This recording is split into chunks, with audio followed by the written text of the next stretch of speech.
40대 중반 재우 씨는 부산에서 국밥집을 운영하는 사장님입니다. 밑바닥부터 시작해 성실히 식당을 운영했고 늘 한결같은 맛으로 많은 사람들에게 사랑을 받았습니다. 그 덕분에 식당은 부산뿐만 아니라 전국적으로 유명한 집이 됐죠. 10명이 넘는 직원이 일하는 식당은 매출도 엄청났습니다. 매장은 2호점까지 열면서 탄탄대로를 걷고 있었습니다. 이렇게 키웠으니 이제 투자를 좀 해야지. 그동안 쌓아온 자본금을 어떻게 굴릴지 고민이 시작됐습니다. 은행 예금은 이자가 너무 적어 매력이 없었고 주식은 변동성이 커서 손대기 망설여졌죠. 그러던 어느 날 모임에서 우연히 부동산 투자로 큰돈을 벌었다는 지인의 이야기를 들었습니다. 친하게 지내는 일식집의 사장님이었는데 5억을 투자해서 수익률 50%를 달성했다는 말을 들었던 거죠. 그 순간 재우 씨의 머릿속에 바로 이거다 라는 생각이 들었습니다. 특히 당시 부자들이 많이 몰린다는 오션뷰 아파트가 그의 마음을 사로잡았습니다. 오션뷰 신축 아파트의 삶 그리고 자산 가치까지 오르면 얼마나 좋을까? 그는 부동산 투자에 대해 아는 건 많지 않았지만 사업에서 성공한 경험이 자신감을 키워줬습니다. 내가 돈 버는 방법을 알고 있으니 부동산 투자도 어렵지 않을 거야. 그는 그렇게 믿었습니다. 하지만 이 자신감이 그의 발목을 잡을 줄은 그땐 몰랐죠. 어느 토요일 저녁 재우 씨는 사업가 모임에 나갔습니다. 오랜만에 만난 지인들과 술잔을 기울이며 이런저런 이야기를 나누던 중 한 대표가 자신만만하게 말을 꺼냈죠. 요즘 마린시티 쪽 부동산이 핫해요. 서울에서까지 와서 사더라고요. 저도 그쪽에 투자해서 2년 만에 3억 정도 번 것 같네요. 그 말은 재우 씨의 귀에 쏙 박혔습니다. 마린시티면 부산에서 제일 비싼 지역 맞죠? 대교가 한눈에 보이고 반짝이는 바다와 고층 빌딩이 어우러진 그곳. 매일 아침 창밖으로 그런 풍경을 본다면 인생이 얼마나 근사할까? 게다가 집값이 오르면 돈까지 벌 수 있다니 놓칠 수 없는 기회 같았어요. 집에 돌아온 재우 씨는 바로 유튜브를 켰습니다. 마린시티 부동산, 부산 오션뷰 아파트 투자 이런 키워드로 검색하자 화려한 영상들이 줄줄이 나왔죠. 유리창에 비친 푸른 바다, 럭셔리한 아파트 로비, 고급스러운 인테리어. 영상 속 자막은 더 자극적이었어요. 지금이 마지막 기회. 마린시티, 부산의 강남. 재우 씨는 영상을 볼수록 더 빠져들었습니다. 이거야. 이거면 내 인생도 한 단계 업그레이드 되는 거야. 그는 밤늦도록 부동산 관련 블로그를 읽고 유튜버들이 추천하는 투자 지역을 메모했어요. 마린시티 아파트는 부산의 랜드마크로 서울은 물론 외국인 투자자까지 몰리고 있다는 이야기가 많았죠. 재우 씨는 점점 확신에 차올랐습니다. 부산 바다가 보이는 집은 다르다니까. 이건 실패할 수가 없어. 그 주 주말 재우 씨는 서둘러 마린시티 근처 부동산으로 향했습니다. 부동산엔 다양한 매물 리스트가 있었습니다. 중개사는 재우 씨를 보자마자 친절하게 매물을 소개했습니다. 마린시티는 신축 아파트도 좋지만 구축을 사두시면 더 투자 가치가 있습니다. 곧 재건축을 하게 되면 저쪽 신축 단지들보다 더 비싸질 거예요. 다른 직원도 자신감 넘치는 목소리로 말했죠. 사장님, 이 매물은 진짜 마지막이에요. 아직 구축이라 신축 아파트들보다 저렴하고 투자 가치가 더 높습니다. 재우 씨는 마지막이라는 말에 마음이 급해졌습니다. 역세권에다가 앞으로 재건축이 되면 저 새 아파트들보다 더 비싸진다는 말. 그는 머릿속으로 고민에 빠졌습니다. 그래도 새 아파트를 사는 게 낫지 않을까? 재건축 언제 될지도 모르는데. 중개사는 계속 재우 씨를 설득했어요. 사장님 같은 분이 딱 어울리는 매물이에요. 재건축은 무조건 됩니다. 집으로 돌아와 해당 아파트를 검색해봤죠. 각종 블로그나 기사에서도 재건축 얘기가 한창이었고 결국 재우 씨는 확신을 갖게 됐습니다. 그는 마린시티에 96년식 재건축 호재가 있는 아파트를 계약하기로 했습니다. 23평의 매매 가격은 11억 4천만 원, 전세는 3억이었죠. 사무소를 나오며 재우 씨는 뿌듯했습니다. 재건축만 되면 몇 억은 금방이야. 계약 후 몇 달 뒤 지인들과의 모임에서 또 부동산 이야기가 한창이었습니다. 재우 씨는 마린시티 쪽 재건축 아파트에 투자한 이야기를 했죠. 그랬더니 한 지인이 말했습니다. 내가 얼마 전에 거기 가봤거든. 요즘 거기 호가가 13억이던데 11억 4천만 원에 산 거면 싸게 잘 샀네. 너무 비싸서 난 못 샀어. 그 말에 기분이 좋았던 재우 씨는 밥값도 계산하면서 자랑했습니다. 재건축만 되면 15억도 간다던데 가보면 알겠지. 투자한 자산이 늘어나는 걸 보면서 자신감이 더 붙었고 사업도 더 크게 확장했습니다. 그는 새 창고를 임대하고 배달 차량도 2대 추가했죠. 그러던 어느 날 계약했던 부동산에서 연락이 왔습니다. 사장님, 전세입자가 연락 왔는데 나가고 싶다네요. 요즘 전세 시세가 많이 떨어져서 그런 것 같아요. 재우 씨는 당황했지만 시세에 맞게 조정하기로 했죠. 처음에 3억이었던 시세가 2억 3천만 원까지 떨어졌고 7천만 원을 돌려줬죠. 사업 확장에 돈을 투자했던 재우 씨는 겨우 자금을 맞출 수 있었습니다. 임차인에게 돌려주고 나니 재우 씨의 통장은 텅 비어버렸어요. 그래, 집값이 곧 오르면 이 정도 손실은 메울 수 있어. 그리고 어차피 매달 사업으로 버는 돈이 있으니까 또 모으면 돼. 재우 씨는 스스로를 다독였습니다. 하지만 마음 한구석엔 불안이 점점 커져갔죠. 그는 부동산 앱을 켜고 매수한 구축 아파트의 시세를 확인했습니다. 시세를 보고 너무 깜짝 놀랐습니다. 예상과 달리 가격이 크게 하락했던 건데요. 11억 4천만 원에 매수했던 아파트가 7억 5천만 원까지 떨어져 있었습니다. 2년 만에 무려 4억의 손실을 기록했습니다. 2023년부터 부산 부동산 시장이 급격히 안 좋아졌던 겁니다. 정부의 금리 인상 정책으로 대출 이자가 급등했죠. 실수요자들은 이자 부담 때문에 집을 사려는 계획을 미뤘고 외부 투자자들도 관망세로 돌아섰습니다. 부산의 상급지도 예외는 아니었습니다. 매수자는 사라지고 매물은 쌓여갔습니다. 너무 답답했던 재우 씨는 부동산에 들러 상담을 했습니다. 사장님, 지금 시장 분위기가 너무 안 좋아요. 급매로 내놔도 볼 사람이 없습니다. 금리가 낮아야 재건축 사업도 진행을 하는데 그것도 지금은 어려울 것 같네요. 그의 머릿속은 혼란으로 가득했죠. 문제는 아파트에만 그치지 않았습니다. 재우 씨의 재정은 점점 악화됐습니다. 코로나 이후 소비가 줄면서 매출도 30%나 감소했습니다. 식당들이 주문을 줄이고 마트도 재고를 소진하느라 발주를 미뤘습니다. 직원 월급, 창고 임대료, 차량 유지비까지 겹치니 회사 자금이 바닥을 보이기 시작했습니다. 재우 씨는 밤마다 잠을 이루지 못했습니다. 직원 월급이 밀리면 어쩌지? 상황이 이렇게 될 줄 몰랐는데. 한때 자신감 넘치던 사업가는 이제 초조함과 두려움에 휩싸였습니다. 2025년 초 재우 씨는 더 이상 버틸 수 없었습니다.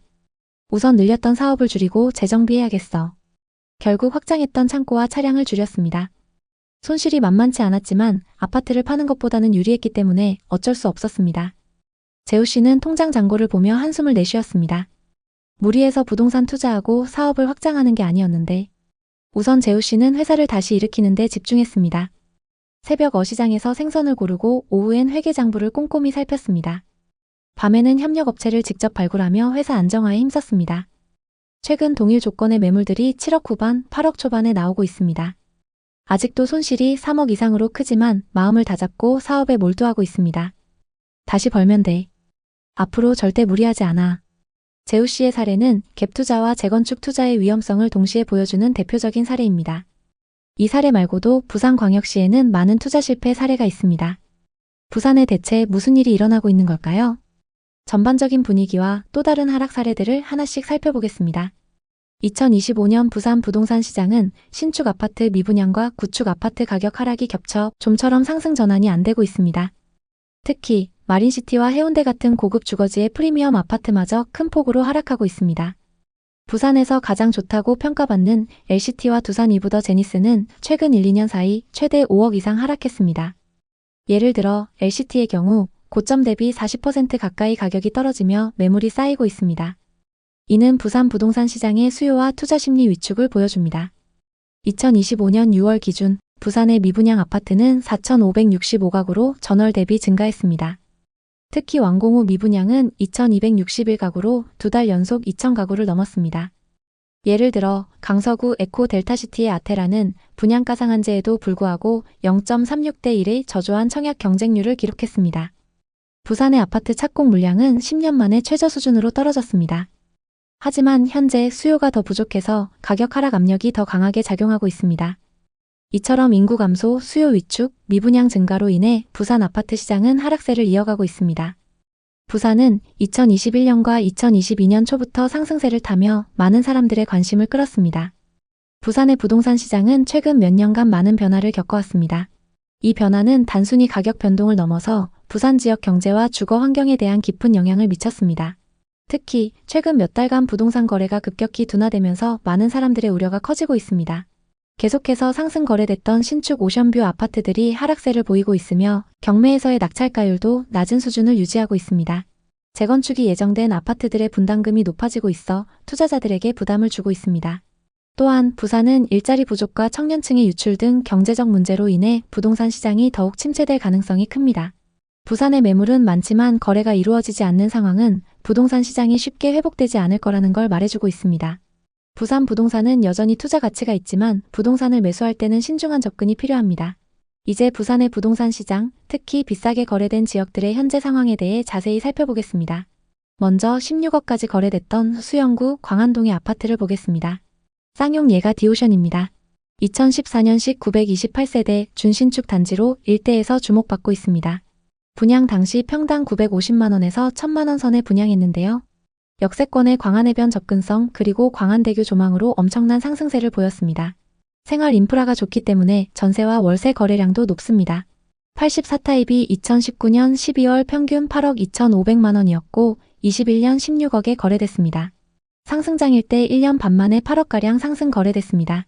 이 아파트의 현재 시세는 어떨까요? 최근 21층 매물이 9억 5,500만원에 거래되면서 고점 대비 6억 이상 하락했습니다. 정말 이 정도로 많이 하락했을까요? 2021년 계약된 매물은 103동 4,203호 매물입니다. 매매가 16억에 거래됐는데요. 40대 부부가 실거주 목적으로 상승장에 매수했습니다. 상승기 때 42층 매물이 16억에 거래됐고 최근 21층 매물이 9억 5,500만원에 거래되면서 6억 하락했습니다. 이 두 매물은 층수와 타입 그리고 조망이 많이 차이 나는데요.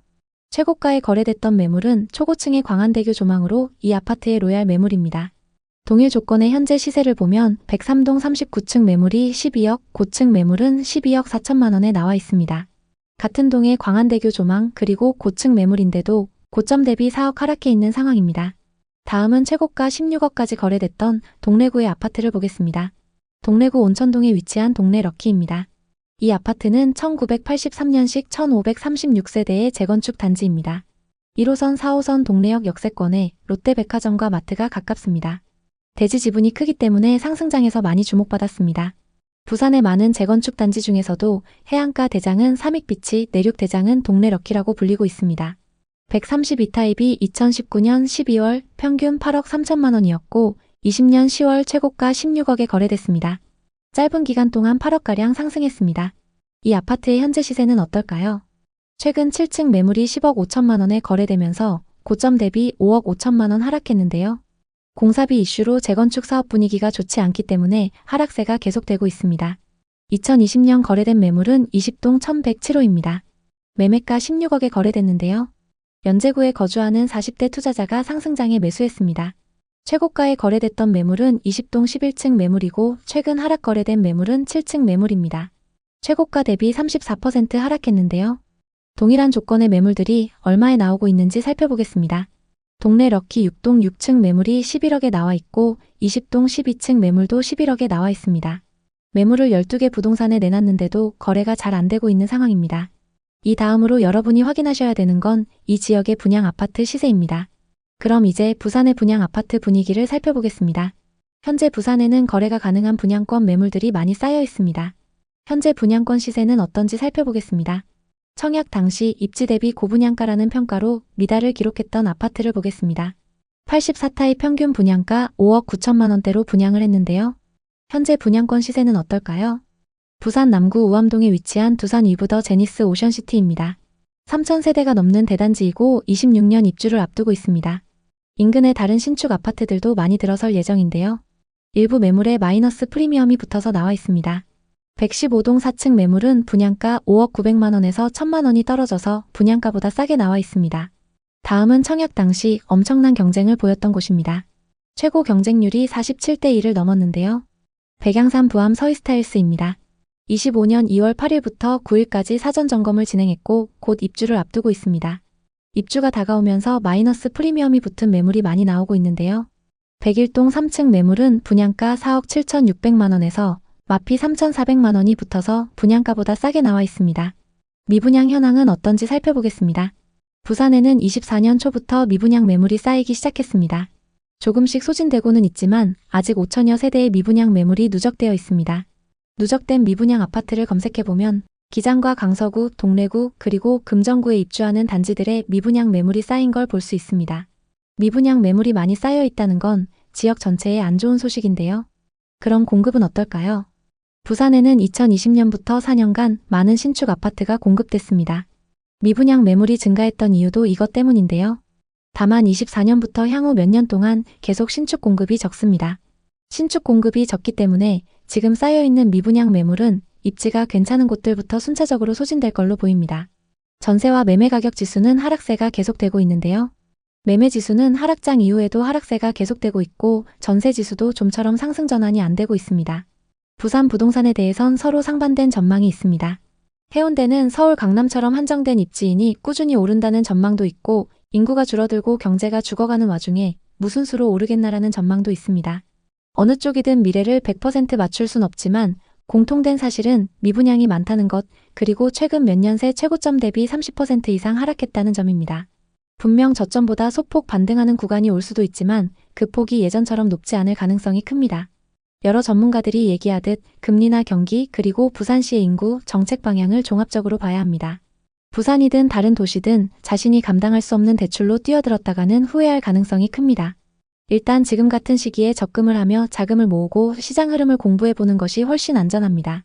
나아가 집을 고를 때도 싸다고 다 좋은 게 아닙니다.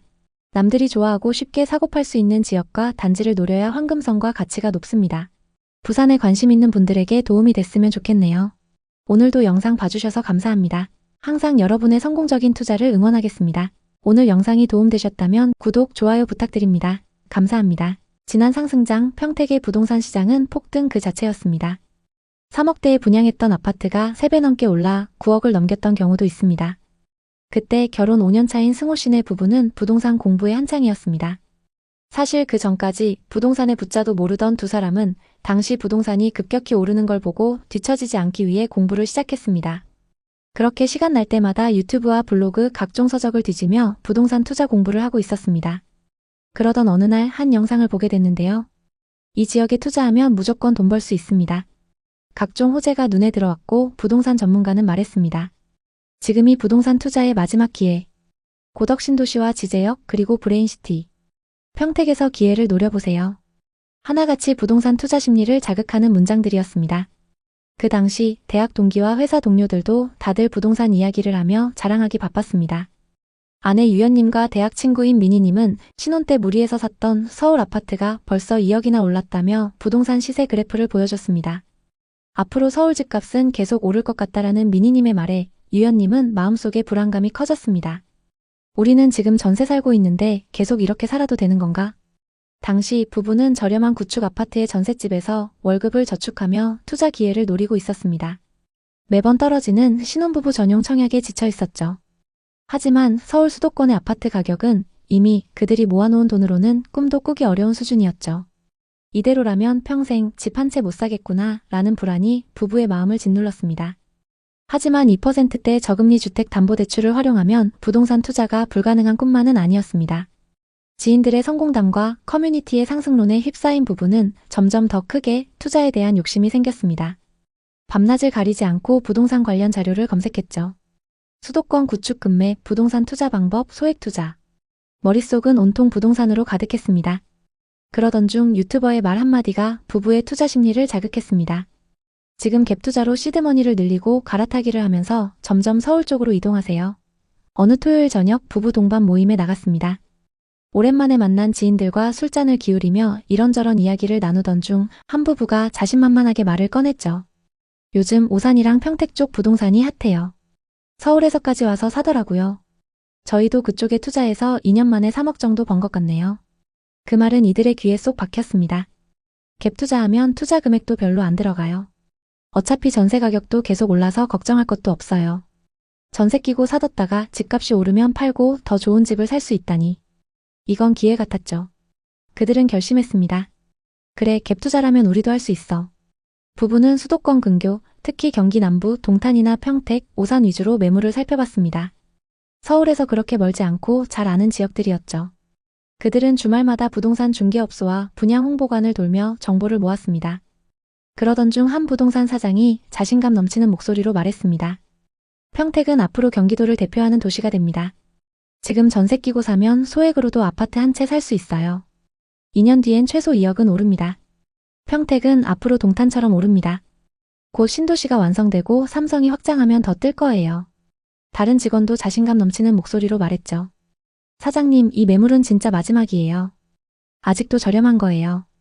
절대 후회 안 하십니다. 부부는 마지막이라는 말에 마음이 급해졌습니다.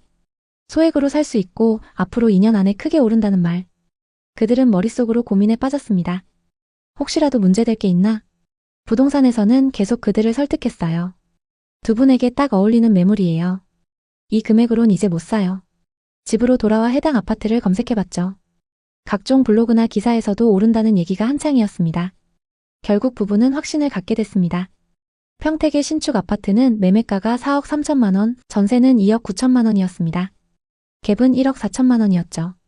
부부는 저축 6천만 원, 신용대출 3천만 원, 청약 통장에 들어있던 돈, 그리고 부모님께 빌린 돈까지 합쳐 총 1억 4천만 원의 자금을 마련했습니다.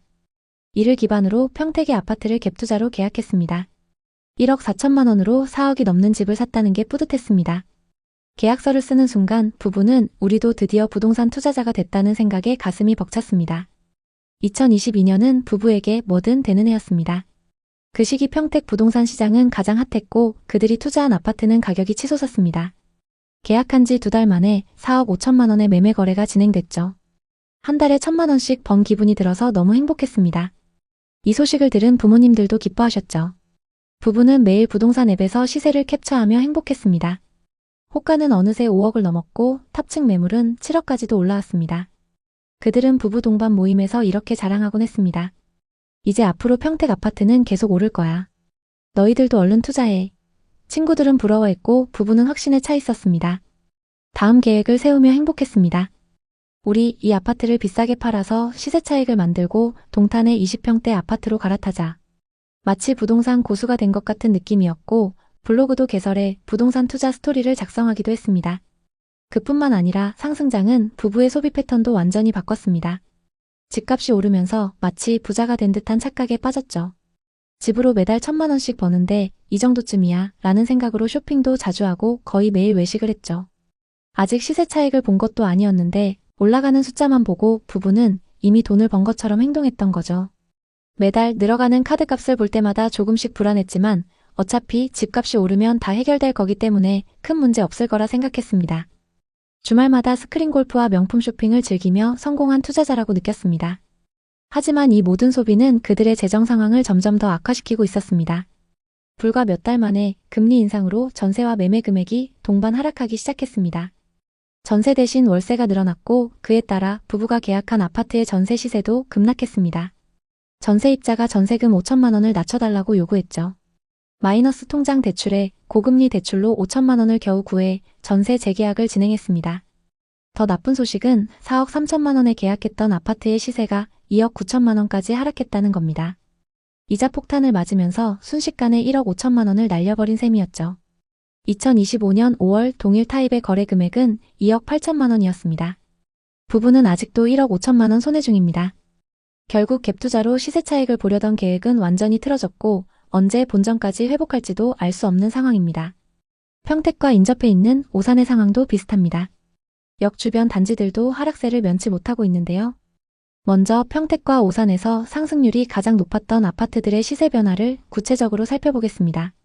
오산대역 인근의 대표 단지인 오산대역 세교자이 84타입은 2021년 최고가 7억 3,500만 원에 거래되었지만 2025년 4월 기준 약 5억 5,700만 원으로 떨어졌습니다. 무려 2억 원 가까이 하락한 셈입니다. 이 단지는 2018년에 준공된 역세권 신축 아파트임에도 불구하고 고점 대비 큰 조정이 이루어졌습니다. 이는 세교 신도시 내 공급 과잉과 인프라 부족이 주요 원인으로 분석됩니다. 평택 고덕 신도시의 사례도 살펴보겠습니다. 평택 고덕 신도시의 자연엔 자이 84타입 역시 2021년 9억까지 거래되었으나 2025년 4월 기준 5억 수준으로 정확히 4억 하락했습니다. 고덕국제 신도시는 삼성전자 반도체 공장과 협력사들의 입주로 초기 관심을 끌었지만 엄청난 수의 신축 아파트 공급이 이루어지며 매물이 계속적으로 쌓이고 있습니다. 이로 인해 추가 하락 가능성이 제기되고 있는 상황입니다. 그렇다면 오산과 평택의 부동산 시장이 왜 이렇게 하락했을까요? 오산 세교지구와 평택 고덕 신도시는 최근 대규모 아파트 단지가 연이어 입주하며 공급이 수요를 초과했습니다. 특히 평택 고덕 신도시는 단기간 내 2만 세대 이상의 아파트가 공급되며 시장에 부담을 주었습니다. 오산 세교 역시 신축 아파트 단지가 계속 들어서며 매물 증가로 가격 조정이 이루어지고 있습니다. 이러한 공급 과잉은 단기적으로 가격 하락을 부추겼습니다.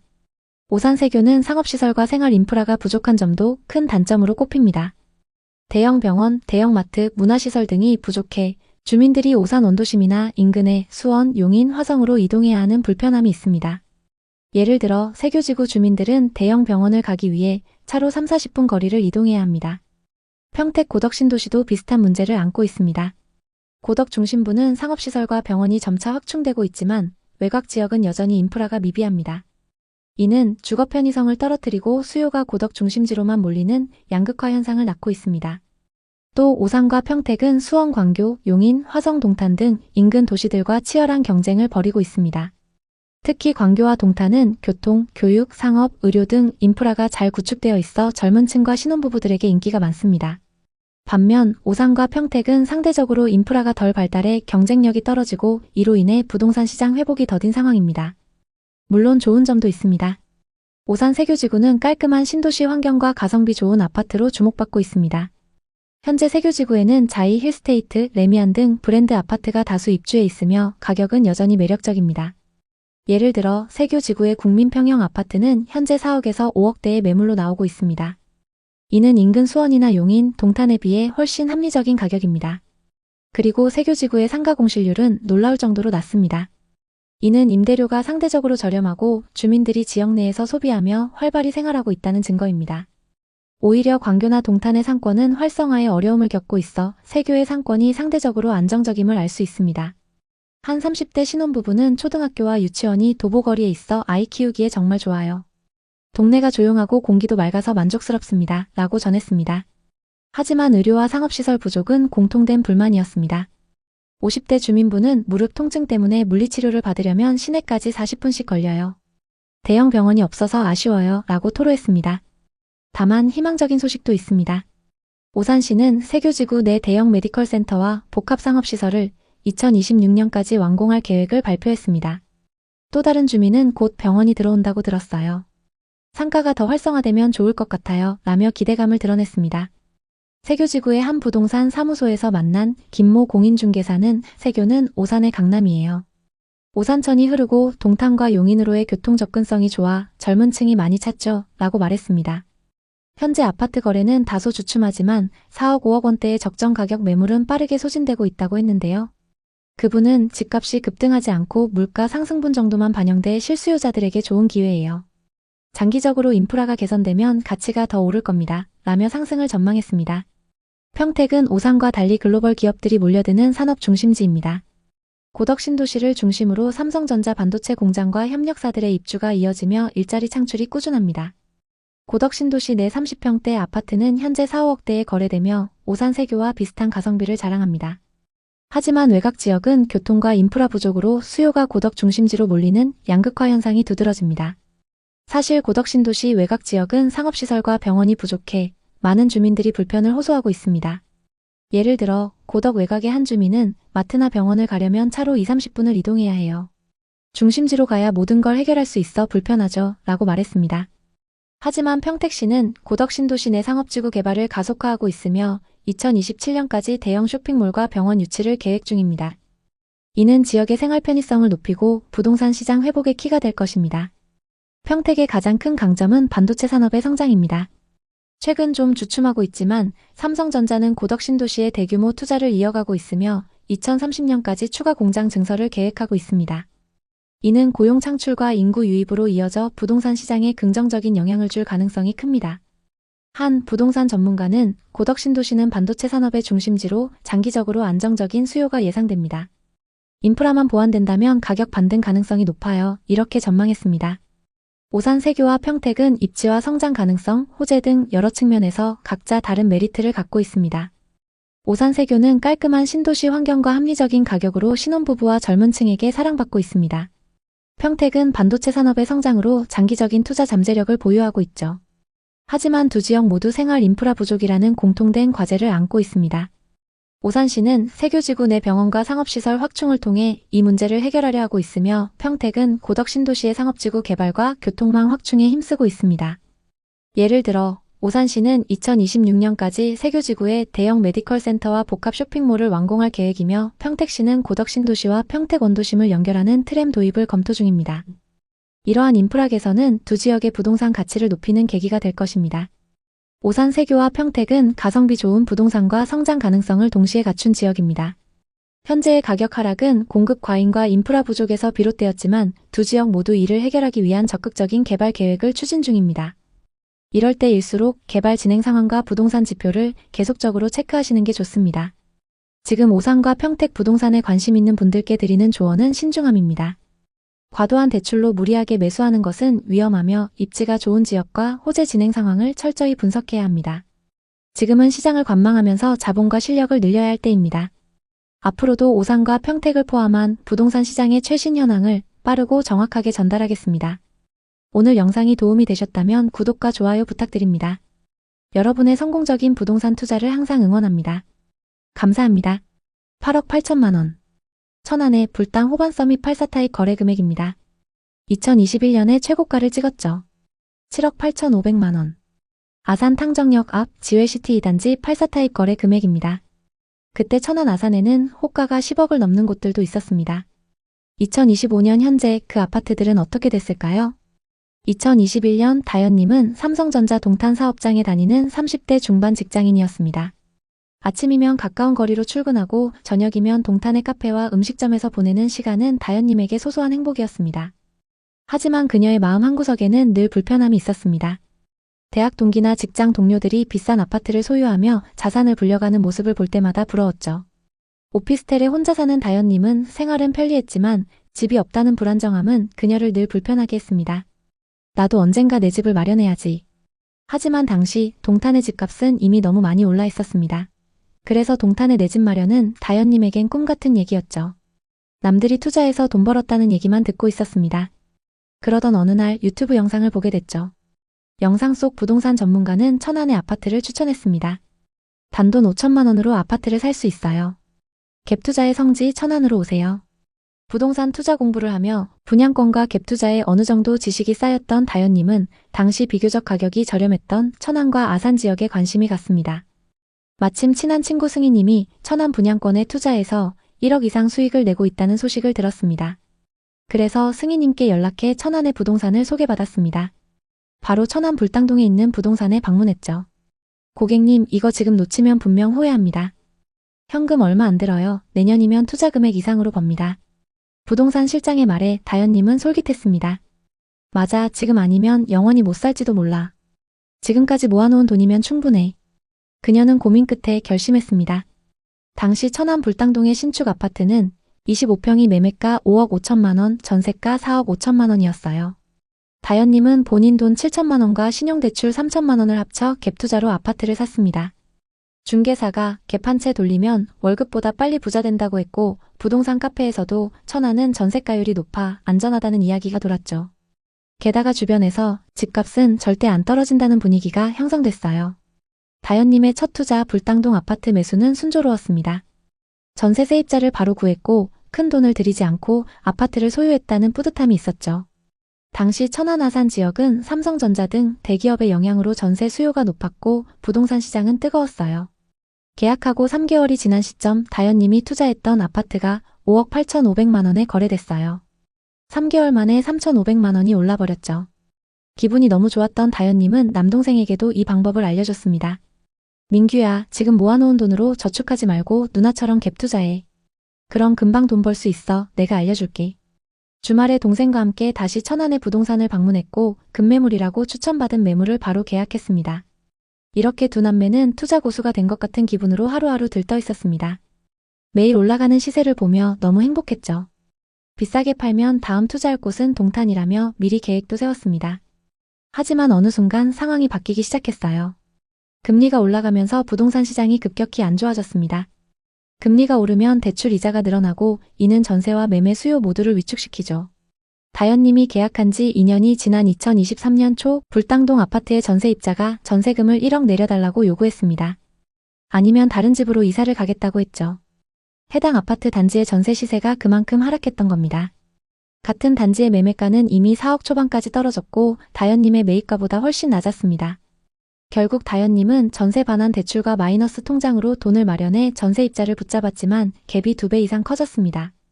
사실 전세를 끼고 매수할 때 투자금이 적다라는 건 일시적일 수 있어요. 전세 보증금은 전세입자가 언제든 반환을 요구할 수 있는 부채입니다. 하락장에서는 더 위험하죠. 다현님은 갭 투자가 안전하다고 생각했기 때문에 이 부채가 나중에 어떤 폭탄으로 돌아올지 몰랐습니다. 다현님의 동생도 비슷한 상황에 처했고 두 남매는 집을 산 게 아니라 부채를 산 기분이 들었다고 합니다. 무리한 갭 투자 그리고 충분한 정보 없이 남들을 따라 뛰어든 투자. 이 모든 것이 그들을 이 상황으로 이끌었죠. 갭 투자 다신 안 해. 이제는 더 이상 남들이 좋다고 하는 곳에 휩쓸리지 않을 거야. 우리가 감당할 수 있는 만큼만 투자해야 해. 현재 그들이 계약한 아파트는 처음 계약할 때보다 갭이 많이 벌어져 있습니다. 또 전세와 매매 시세도 같이 하락한 상황이죠. 이런 투자 실패 사례들은 이 두 사람만의 이야기가 아닌데요. 대체 이 지역에는 무슨 일이 일어나고 있는 걸까요? 부동산 상승기의 천안 아산 지역은 교통개발 호재와 일자리 그리고 신도시 개발로 엄청난 상승세를 보였습니다. 특히 전세와 매매 가격의 차이인 갭이 아주 적었는데요. 이로 인해 소액으로도 투자 가능한 갭 투자가 유행하며 전국의 모든 투자자들이 몰려들었습니다. 그 시기에는 전세 사기 사건들이 발생하기 전이었기 때문에 많은 사람들이 손쉽게 갭 투자를 할 수 있었죠. 이들은 사실상 자기 돈을 거의 들이지 않으면서 전세를 끼고 집을 살 수 있었습니다. 하지만 3년 정도 지난 지금 이들은 떨어진 아파트 가격을 보며 한숨만 쉬고 있습니다. 천안과 아산에서 거의 반토막에 가까운 하락 사례도 나타나고 있는 상황인데요. 한두 건이 아니라 이런 사례가 지금 천안 아산 곳곳에서 일어나고 있습니다. 천안 불당동의 한 아파트를 예로 들면 2021년 중반에는 시세가 평균 9억에서 9억 5천만 원 사이였으나 2023년 초 6억 중반까지 가격이 하락한 것으로 나타났습니다. 현재 거래되는 가격은 일부 회복하긴 했지만 최고가에 비해서 20% 이상 떨어진 상황입니다. 아산시는 북쪽으로 평택, 동쪽으로는 천안에 접해 있습니다. 삼성전자, 삼성디스플레이, 현대자동차 등이 들어서고 신도시가 건설되면서 인구가 꾸준히 늘어나던 곳이라 한동안 상승세를 탄 적이 있었습니다. 천안과 아산은 지리적으로 맞닿아 있어 하나의 생활권이라고 볼 수 있습니다. 이 말은 천안과 아산의 아파트 시세가 같이 움직인다는 뜻이기도 합니다. 실제로 2020년, 2021년 부동산 상승기에 두 지역 모두 가격이 올랐고 하락기에도 비슷한 수준으로 하락했습니다. 탕정에 있는 탕정 삼성 트라펠리스를 예로 들면 21년 10월 최고가 5억 6천만 원에 거래됐지만 25년 3월 3억 6천만 원까지 하락했습니다. 최고가에 비해서 2억이나 하락한 상황인데요. 이러한 변화는 금리 인상, 경제적 불확실성, 그리고 공급 과잉 등이 복합적으로 영향을 미친 결과로 분석됩니다. 이제 천안 아산의 부동산 시장, 특히 비싸게 거래된 지역들의 현재 상황에 대해 자세히 살펴보겠습니다. 그럼 11억 7천만 원까지 거래됐었던 아파트부터 살펴보겠습니다. 천안시 서북구 불당동에 위치한 린스트라우스 2단지입니다. 이 아파트는 2017년식 557세대 최고 31층의 아파트입니다. 신축급 단지의 규모도 크고 불당동 중심 상권도 가깝기 때문에 전세와 월세 수요가 높습니다. 아산 탕정과 배방이 인접해 있고 천안 아산역 접근성도 좋습니다. 113타입 분양가는 4억 1천만 원이었고 21년 최고가 11억 7천만 원에 거래됐습니다. 상승장일 때 분양가에서 7억 6천만 원이나 상승했습니다. 이 아파트의 현재 시세는 어떨까요? 최근 6층 매물이 9억 4천만 원에 거래되면서 고점 대비 2억 3천만 원이나 하락했는데요. 정말 이 정도로 많이 하락했을까요? 거래 내역을 살펴보면 2021년 205동 1001호 매물이 11억 7천만 원에 거래됐는데요. 이 아파트의 전세로 거주하던 40대 부부가 상승장 끝물에 매수했습니다.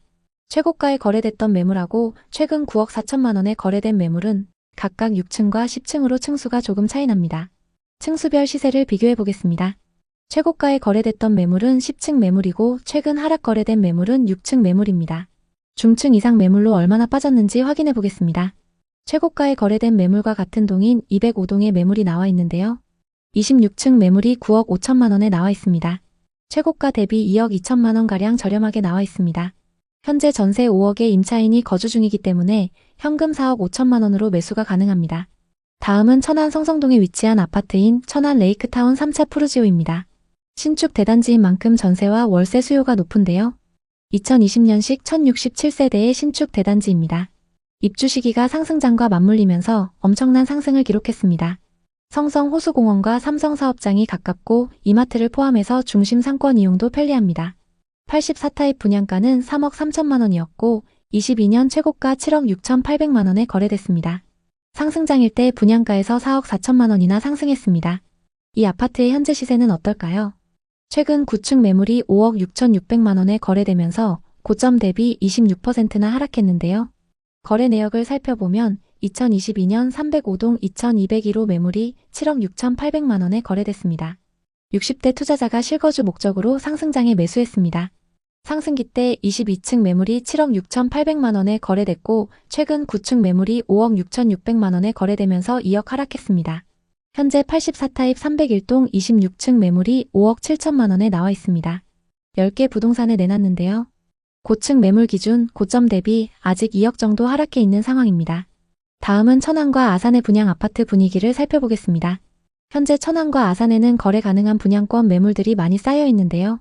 현재 분양권 시세는 어떤지 살펴보겠습니다. 먼저 천안의 분양 아파트부터 보겠습니다. 청약 당시 고분양가 논란으로 미달을 기록했던 힐스테이트 두정역입니다. 84타입 평균 분양가 5억 4,800만 원대로 분양을 했는데요. 현재 분양권 시세는 어떨까요? 1호선 두정역 인근에 위치한 단지로 997세대이고 곧 입주를 앞두고 있습니다. 인근에 25년 입주하는 단지들이 있어서일까요? 대부분 매물에 마이너스 프리미엄이 붙어 있습니다. 현재 84타입 매물 중에는 분양가에서 3,500만 원까지 하락한 마피 매물이 있습니다. 105동 16층 매물이 분양가 5억 4,300만 원에서 3,500만 원 떨어져서 나와 있습니다. 다음은 아산입니다. 청약 당시 99타입을 제외하고 미달을 기록하면서 흥행에 실패했던 한신 더유입니다. 이 단지는 아산 중심부에서 벗어난 입지에 들어설 예정입니다. 그래서인지 현재 대부분 매물에 마이너스 프리미엄이 붙어서 나오고 있습니다. 25년 하반기 입주 예정인데요. 현재 104동 7층 84타입 매물은 분양가 4억 600만 원에서 마피 2,500만 원이 붙어서 분양가보다 싸게 나와 있습니다. 이어서 미분양 현황입니다. 천안에는 24년 하반기에 미분양 매물이 쌓였다가 점차 소진됐는데요. 현재 적정 수준 이하의 매물이 누적되어 있습니다. 아산에는 23년 이후 미분양 매물이 쌓이기 시작했습니다. 최근 조금 감소하긴 했지만 아직 1,600세대 이상의 매물이 쌓여 있습니다. 앞서 살펴본 분양권에 마이너스 프리미엄이 붙어있는 이유를 알 수 있을 것 같습니다. 그럼 공급은 어떨까요? 천안에는 2023년과 2024년 수요보다 많은 신축 아파트가 공급됐습니다. 다만 26년과 27년에는 적정 수준으로 공급될 예정인데요. 현재 누적되어 있는 미분양 매물도 거의 없기 때문에 입지가 좋은 곳부터 상승할 가능성이 있습니다. 아산에는 27년까지 수요보다 많은 아파트가 공급될 예정입니다. 현재 누적되어 있는 미분양 매물이 소진되려면 시간이 꽤 걸릴 것 같습니다. 전세와 매매 가격 지수는 천안 서북구와 아산의 전세 지수가 눈에 띄는데요. 매매 지수는 좀처럼 반등의 기미가 안 보이지만 전세 지수 상승폭이 커지고 있습니다. 전세 가격 상승폭이 커지면서 매매 가격과 격차가 좁아지고 있는 상황입니다. 다만 천안 동남구의 경우 전세 가격이 상승하다가 하락세로 접어들었는데요. 이 지역은 전세 가격 흐름을 조금 더 지켜보시는 게 좋습니다. 천안과 아산은 인프라가 좋아질 가능성이 높아서 더 하락하기보다는 일정 시점에 반등할 거라는 전망도 있습니다. 반대로 아직 하락장이 끝나지 않았고 2026년쯤 돼야 금리나 경기 흐름이 안정되지 않겠냐는 의견도 많습니다. 매수 우위 지수도 매우 낮은 수준이라는 평가가 있는데 쉽게 말해 현재는 집을 살 사람보다 파는 사람이 훨씬 많은 상황이라는 뜻입니다. 당분간 이러한 기조가 바뀌지 않는다면 집값이 빠르게 오르기는 어렵다고 봐야겠습니다. 그렇다고 해서 이 하락이 영원히 지속되지 않을 가능성도 있습니다. 지금도 누군가는 이 가격이면 싸다고 판단해 매수에 나설 수 있기 때문인데요. 하락 속에서 하나둘씩 거래가 살아나고 매수자가 늘어나면서 거래량이 반등하면 그때가 하나의 바닥 신호가 될 수 있습니다. 과거 하락장이었던 시기를 보면 거래량이 늘어난 뒤에야 가격이 오르는 걸 볼 수 있습니다. 결국 지금 중요한 것은 충분한 여유자금과 장기적 시야를 갖고 접근하는 것입니다. 지금 당장 매수의 단기 차익을 기대하기는 어려울 수 있지만 어쩌면 2, 3년 후 반등을 고려하고 준비한다면 남들보다 싼 가격에 내 집을 마련할 수도 있습니다. 천안 아산에 관심 있는 분들에게 도움이 됐으면 좋겠네요. 오늘도 영상 봐주셔서 감사합니다. 항상 여러분의 성공적인 투자를 응원하겠습니다. 오늘 영상이 도움되셨다면 구독, 좋아요 부탁드립니다. 감사합니다. 지난 상승장 30대 부부 승호님과 유연님은 매일 저녁 부동산 관련 영상을 보며 투자 공부를 하고 있었습니다. 이 지역에 투자하면 무조건 돈 벌 수 있습니다. 각종 호재가 눈에 들어왔고 부동산 전문가는 말했습니다. 지금이 부동산 투자의 마지막 기회. 고덕 신도시와 지제역 그리고 브레인시티. 평택에서 기회를 노려보세요. 하나같이 부동산 투자 심리를 자극하는 문장들이었습니다. 그 당시 대학 동기와 회사 동료들도 다들 부동산 이야기를 하며 자랑하기 바빴습니다. 아내 유연님과 대학 친구인 미니님은 신혼 때 무리해서 샀던 서울 아파트가 벌써 2억이나 올랐다며 부동산 시세 그래프를 보여줬습니다. 앞으로 서울 집값은 계속 오를 것 같다라는 미니님의 말에 유연님은 마음속에 불안감이 커졌습니다. 우리는 지금 전세 살고 있는데 계속 이렇게 살아도 되는 건가? 당시 부부는 저렴한 구축 아파트의 전셋집에서 월급을 저축하며 투자 기회를 노리고 있었습니다. 매번 떨어지는 신혼부부 전용 청약에 지쳐 있었죠. 하지만 서울 수도권의 아파트 가격은 이미 그들이 모아놓은 돈으로는 꿈도 꾸기 어려운 수준이었죠. 이대로라면 평생 집 한 채 못 사겠구나 라는 불안이 부부의 마음을 짓눌렀습니다. 하지만 2%대 저금리 주택담보대출을 활용하면 부동산 투자가 불가능한 꿈만은 아니었습니다. 지인들의 성공담과 커뮤니티의 상승론에 휩싸인 부부는 점점 더 크게 투자에 대한 욕심이 생겼습니다. 밤낮을 가리지 않고 부동산 관련 자료를 검색했죠. 수도권 구축 급매, 부동산 투자 방법, 소액 투자. 머릿속은 온통 부동산으로 가득했습니다. 그러던 중 유튜버의 말 한마디가 부부의 투자 심리를 자극했습니다. 지금 갭 투자로 시드머니를 늘리고 갈아타기를 하면서 점점 서울 쪽으로 이동하세요. 어느 토요일 저녁 부부 동반 모임에 나갔습니다. 오랜만에 만난 지인들과 술잔을 기울이며 이런저런 이야기를 나누던 중 한 부부가 자신만만하게 말을 꺼냈죠. 요즘 오산이랑 평택 쪽 부동산이 핫해요. 서울에서까지 와서 사더라고요. 저희도 그쪽에 투자해서 2년 만에 3억 정도 번 것 같네요. 그 말은 이들의 귀에 쏙 박혔습니다. 갭 투자하면 투자 금액도 별로 안 들어가요. 어차피 전세 가격도 계속 올라서 걱정할 것도 없어요. 전세 끼고 사뒀다가 집값이 오르면 팔고 더 좋은 집을 살 수 있다니. 이건 기회 같았죠. 그들은 결심했습니다. 그래, 갭 투자라면 우리도 할 수 있어. 부부는 수도권 근교, 특히 경기 남부, 동탄이나 평택, 오산 위주로 매물을 살펴봤습니다. 서울에서 그렇게 멀지 않고 잘 아는 지역들이었죠. 그들은 주말마다 부동산 중개업소와 분양 홍보관을 돌며 정보를 모았습니다. 그러던 중 한 부동산 사장이 자신감 넘치는 목소리로 말했습니다. 평택은 앞으로 경기도를 대표하는 도시가 됩니다. 지금 전세 끼고 사면 소액으로도 아파트 한 채 살 수 있어요. 2년 뒤엔 최소 2억은 오릅니다. 평택은 앞으로 동탄처럼 오릅니다. 곧 신도시가 완성되고 삼성이 확장하면 더 뜰 거예요. 다른 직원도 자신감 넘치는 목소리로 말했죠. 사장님, 이 매물은 진짜 마지막이에요. 아직도 저렴한 거예요. 절대 후회 안 하십니다. 부부는 마지막이라는 말에 마음이 급해졌습니다. 소액으로 살 수 있고 앞으로 2년 안에 크게 오른다는 말. 그들은 머릿속으로 고민에 빠졌습니다. 혹시라도 문제될 게 있나? 부동산에서는 계속 그들을 설득했어요. 두 분에게 딱 어울리는 매물이에요. 이 금액으론 이제 못 사요.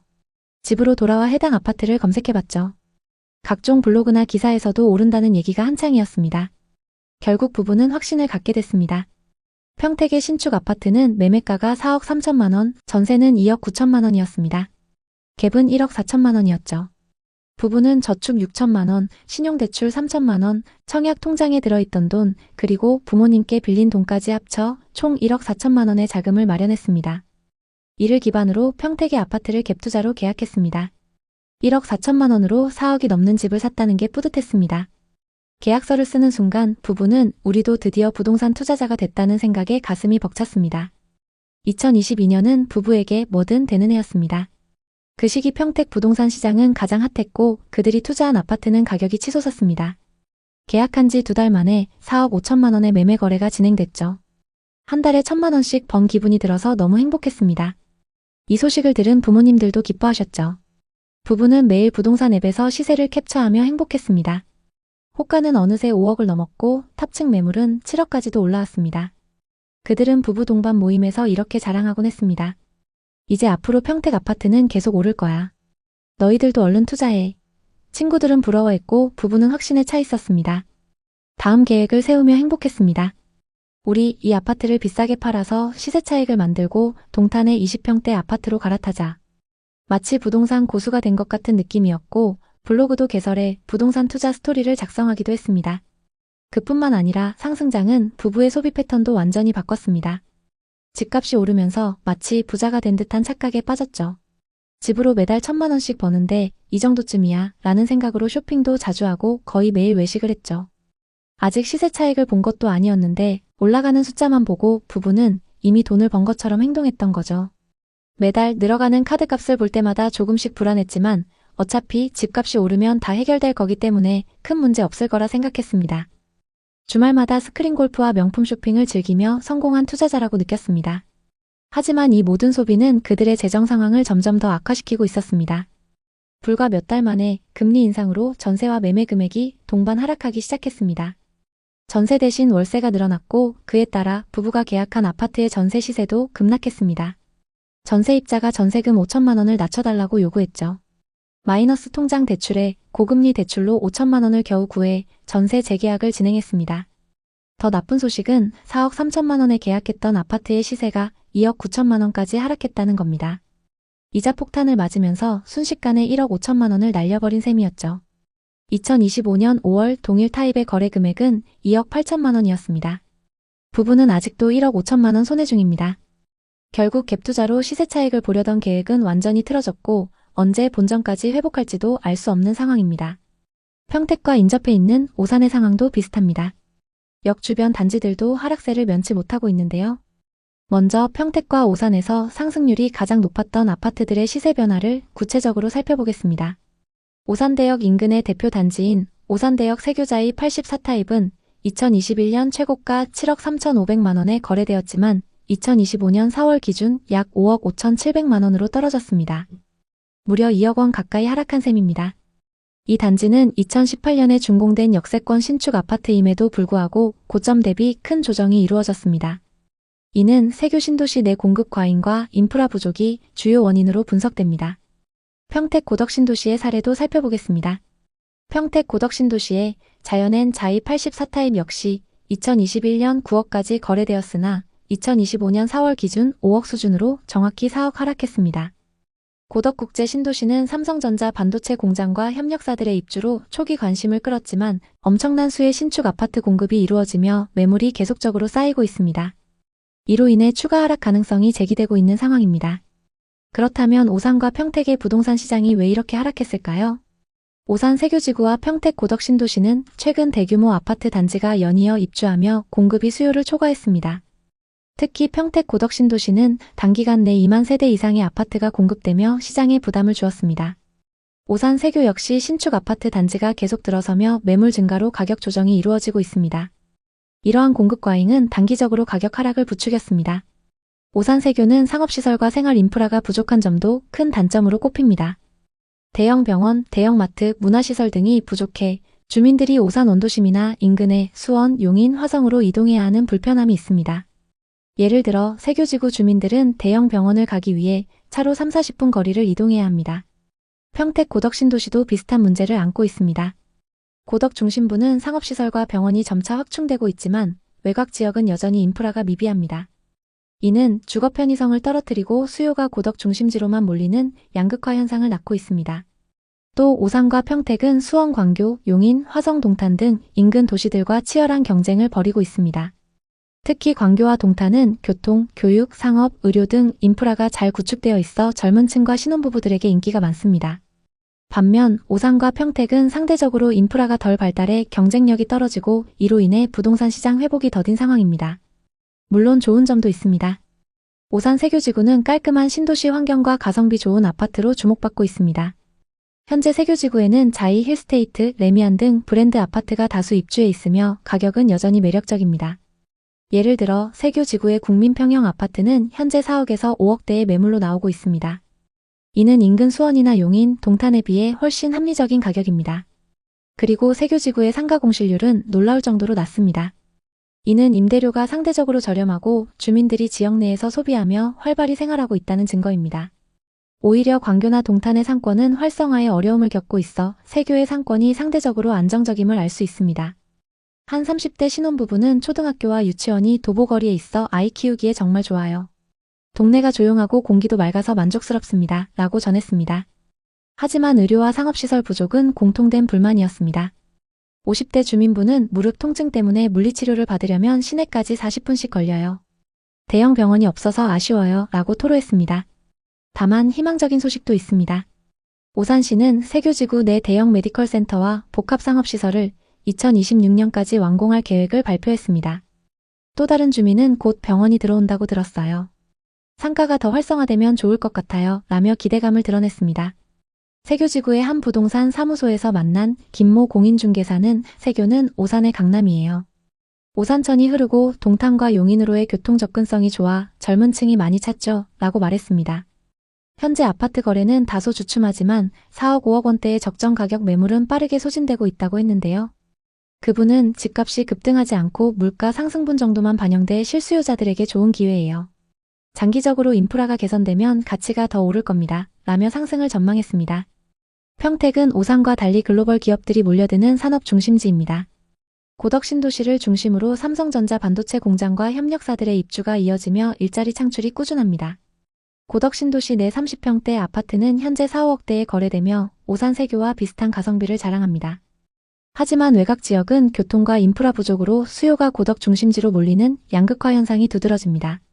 사실 고덕 신도시 외곽 지역은 상업시설과 병원이 부족해 많은 주민들이 불편을 호소하고 있습니다.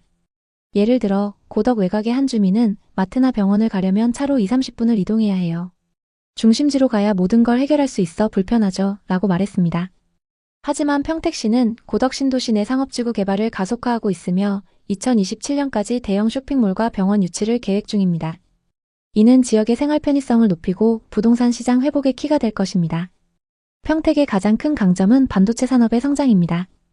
최근 좀 주춤하고 있지만 삼성전자는 고덕 신도시에 대규모 투자를 이어가고 있으며 2030년까지 추가 공장 증설을 계획하고 있습니다. 이는 고용 창출과 인구 유입으로 이어져 부동산 시장에 긍정적인 영향을 줄 가능성이 큽니다. 한 부동산 전문가는 고덕 신도시는 반도체 산업의 중심지로 장기적으로 안정적인 수요가 예상됩니다. 인프라만 보완된다면 가격 반등 가능성이 높아요. 이렇게 전망했습니다. 오산 세교와 평택은 입지와 성장 가능성, 호재 등 여러 측면에서 각자 다른 메리트를 갖고 있습니다. 오산 세교는 깔끔한 신도시 환경과 합리적인 가격으로 신혼부부와 젊은 층에게 사랑받고 있습니다. 평택은 반도체 산업의 성장으로 장기적인 투자 잠재력을 보유하고 있죠. 하지만 두 지역 모두 생활 인프라 부족이라는 공통된 과제를 안고 있습니다. 오산시는 세교지구 내 병원과 상업시설 확충을 통해 이 문제를 해결하려 하고 있으며 평택은 고덕 신도시의 상업지구 개발과 교통망 확충에 힘쓰고 있습니다. 예를 들어 오산시는 2026년까지 세교지구에 대형 메디컬 센터와 복합 쇼핑몰을 완공할 계획이며 평택시는 고덕 신도시와 평택 원도심을 연결하는 트램 도입을 검토 중입니다. 이러한 인프라 개선은 두 지역의 부동산 가치를 높이는 계기가 될 것입니다. 오산 세교와 평택은 가성비 좋은 부동산과 성장 가능성을 동시에 갖춘 지역입니다. 현재의 가격 하락은 공급 과잉과 인프라 부족에서 비롯되었지만 두 지역 모두 이를 해결하기 위한 적극적인 개발 계획을 추진 중입니다. 이럴 때일수록 개발 진행 상황과 부동산 지표를 계속적으로 체크하시는 게 좋습니다. 지금 오산과 평택 부동산에 관심 있는 분들께 드리는 조언은 신중함입니다. 과도한 대출로 무리하게 매수하는 것은 위험하며 입지가 좋은 지역과 호재 진행 상황을 철저히 분석해야 합니다. 지금은 시장을 관망하면서 자본과 실력을 늘려야 할 때입니다. 앞으로도 오산과 평택을 포함한 부동산 시장의 최신 현황을 빠르고 정확하게 전달하겠습니다. 오늘 영상이 도움이 되셨다면 구독과 좋아요 부탁드립니다. 여러분의 성공적인 부동산 투자를 항상 응원합니다. 감사합니다. 2021년 초 동탄 호수공원 근처의 아늑한 카페. 다혜 씨는 은행 동료들과 함께 커피를 마시며 웃음소리가 가득한 모임을 즐기고 있었습니다. 동탄 신도시의 은행에서 근무하는 6년차 은행원으로 꽤 높은 연봉을 받으며 안정적인 삶을 꾸려가던 그녀였죠. 고객들의 재무 상담을 도우며 숫자와 계획 속에서 하루를 보내는 그녀의 일상은 체계적이었지만 마음 한구석에는 부동산 투자를 통해 경제적 자유를 얻고 싶다는 꿈이 자리 잡고 있었습니다. 커피 한 모금을 마시며 동료들의 이야기를 듣던 중 한 동료가 동탄 부동산에 투자해 큰 수익을 냈다는 자랑을 늘어놓았습니다. 동탄역 근처 아파트 2년 만에 3억 올랐어. 라는 그녀의 말에 다혜 씨의 마음은 초조함으로 물들었습니다. 나만 뒤처지는 건 아닐까? 그녀는 다가오는 전세 계약 만료를 떠올리며 불안감이 더 커졌죠. 동탄 신도시의 전세 아파트에서 지내던 그녀는 은행에서 남의 돈만 관리하며 살다 보면 내 꿈은 언제 이루지? 라며 한숨을 내쉬었습니다. 다혜 씨는 커피잔을 내려놓으며 결심했습니다. 부동산 공부를 시작하고 작은 투자부터 도전해보자고. 그녀는 그날부터 부동산 투자 관련 자료들을 검색하기 시작했습니다. 블로그, 유튜브, 커뮤니티와 부동산 투자 관련 서적까지. 그녀는 초조함 속에서도 새로운 꿈을 향한 설렘이 동시에 느껴졌습니다. 당시 뉴스에서는 전세 사기와 임차인들 피해 사례가 끊임없이 보도되었습니다. 동탄의 전세 보증금은 매달 치솟았고 그녀가 2년 전 계약했던 금액은 이제 터무니없어 보였습니다. 그녀는 책상 위 다이어리에 단호한 결심을 적었습니다. 올해 안에 꼭 내 집을 마련한다. 전세는 더 이상 안전지대가 아니다. 동탄은 그녀에게 단순한 주거지가 아니었습니다. 5년간 정든 이곳에서 그녀는 직장과 가까운 편리함, 호수공원의 산책로, 그리고 깨끗한 신도시 인프라를 즐겼습니다. 하지만 전세 시장의 불확실성은 그녀를 점점 더 압박했죠. 2021년 3월 동탄 이 신도시의 부동산 시장은 무섭게 상승하고 있었습니다. 전세 금액이 몇 달 사이 수천만 원씩 급등하며 임차인들의 숨통을 조였습니다. 다혜 씨가 거주하던 아파트의 전세 보증금은 2억 9천만 원에서 3억 후반으로 치솟았습니다. 집주인은 재계약을 논의하며 3억 8천만 원을 요구했습니다. 추가로 필요한 돈은 모았던 현금과 대출로 마련할 수 있었지만 다혜 씨는 매일 고민했습니다. 이러다 계속 전세만 살게 되는 거 아닌가? 저 정도 금액이면 내 집을 마련하는 게. 그녀의 불안은 단순한 집 걱정이 아니었습니다. 동탄은 그녀가 5년간 정든 곳이고 이곳에서의 삶을 즐겼습니다. 하지만 전세 시장의 불확실성은 그녀를 점점 더 옥죄었죠. 그녀는 동료들과의 점심시간, 가족과의 전화통화에서도 부동산 이야기에 몰두했습니다. 당시 부동산 투자로 돈을 번 주변 사람들이 많았기 때문에 내 집 마련의 꿈이 더욱 커졌습니다. 또 유튜브와 부동산 카페는 매일같이 영끌 투자를 부추기는 콘텐츠로 넘쳐났습니다. 지금 사지 않으면 영원히 기회가 없다는 메시지가 그녀의 머릿속을 맴돌았습니다. GTX 호재, 반도체 산업 확장, 젊은 인구 증가 같은 호재는 동탄을 경기 남부의 대장으로 포장했습니다. 다혜 씨는 매일 밤 부동산 앱을 열어 시세를 확인하며 잠들었습니다. 그녀는 동탄의 아파트 가격이 오르는 것을 보며 매수를 하지 않으면 영원히 뒤처질 것 같은 불안에 휩싸였습니다. 친구들과의 모임에서도 동탄은 지금이 마지막 기회야, 이런 말이 오갔습니다. 특히 가장 친한 친구였던 수진 씨가 동탄에 신혼집을 마련하면서 이미 1억 이상 벌었다고 자랑했는데요. 그녀는 점점 더 강하게 매수 욕구에 사로잡혔습니다. 그러던 어느 날 다혜 씨는 유명 부동산 전문가의 강의를 듣게 됩니다. 전문가의 목소리는 자신감과 설득력으로 가득했습니다. 그는 동탄의 미래를 장밋빛으로 그리며 단언했죠. 동탄역 주변 84타입 아파트가 지금 10억? 3년 뒤에는 15억까지 갑니다. 지금 금리가 2%대인데 월 이자 얼마 안 됩니다. 집값이 오르면 그 이자쯤이야 문제없죠. 다혜 씨는 고개를 끄덕이며 그의 말에 빠져들었습니다. 그는 대출을 활용한 매수가 얼마나 쉬운지, 그리고 동탄의 미래가 얼마나 밝은지를 강조했습니다. 은행원이었던 그녀는 대출에 대한 이해도가 높았기 때문에 더 쉽게 설득됐죠. 이후 다혜 씨는 매수를 위해 매일 임장을 다니며 아파트를 골랐고 치밀하게 자금 계획을 짰습니다. 아파트는 동탄 이신도시 끝쪽에 기흥 IC 인근 22평 아파트로 선택했습니다. 입지가 조금 떨어지긴 했지만 평형과 금액이 합리적이었기 때문에 최적의 조건이었습니다. 매수 가격은 5억 4,900만 원. 6년차 은행원으로 안정적인 수입을 얻고 있던 그녀는 기존의 보증금과 담보대출을 최대한 활용하기로 했습니다. 그녀는 특판 금리와 대출 한도를 확인하고 신용대출과 주택담보대출의 조건을 꼼꼼히 비교했습니다. 몇 주에 걸친 설계 끝에 그녀는 최종 자금 계획을 세웠습니다. 이 중 자기 자본은 1억 5천만 원, 담보대출은 3억 4,900만 원, 그리고 모자란 돈 5천만 원은 부모님께 증여받았습니다. 이를 통해 그녀는 2019년식 22평형 아파트를 매수할 수 있었습니다. 매달 갚아야 할 이자는 주담대 64만 원이었습니다. 이 금액은 그녀의 월급에서 적은 비중을 차지했기 때문에 상승장의 열기 속에서 그녀는 이 정도는 감당할 수 있다고 생각했습니다. 2021년 중순 다혜 씨는 계약서에 사인했습니다. 잔금을 치르는 날 부동산 중개인은 따뜻한 미소로 그녀를 맞았습니다. 축하드립니다, 고객님. 이제 집주인이에요. 동탄은 앞으로 더 오를 거예요. 좋은 선택하셨어요. 다혜 씨는 떨리는 손으로 이체 버튼을 눌렀습니다. 전 재산이 빠져나가는 순간 그녀의 심장은 쿵쾅거렸습니다. 하지만 그 순간의 불안은 곧 기대감으로 덮였습니다. 집주인이 됐다는 사실, 그리고 동탄의 밝은 미래를 상상하며 그녀는 미소 지었습니다. 새 집에 이사하는 순간 그녀는 새로운 삶이 시작될 것이라 믿었습니다. 그녀는 집에 돌아와 가족에게 전화를 걸어 기쁜 소식을 전했습니다. 드디어 내 집이 생겼어. 그녀의 목소리에는 설렘과 기대가 가득했죠. 매수 후 몇 달 동탄 부동산 시장은 거침없이 상승했습니다. 매수한 지 몇 개월 만에 같은 아파트 22평이 6억까지 올랐습니다.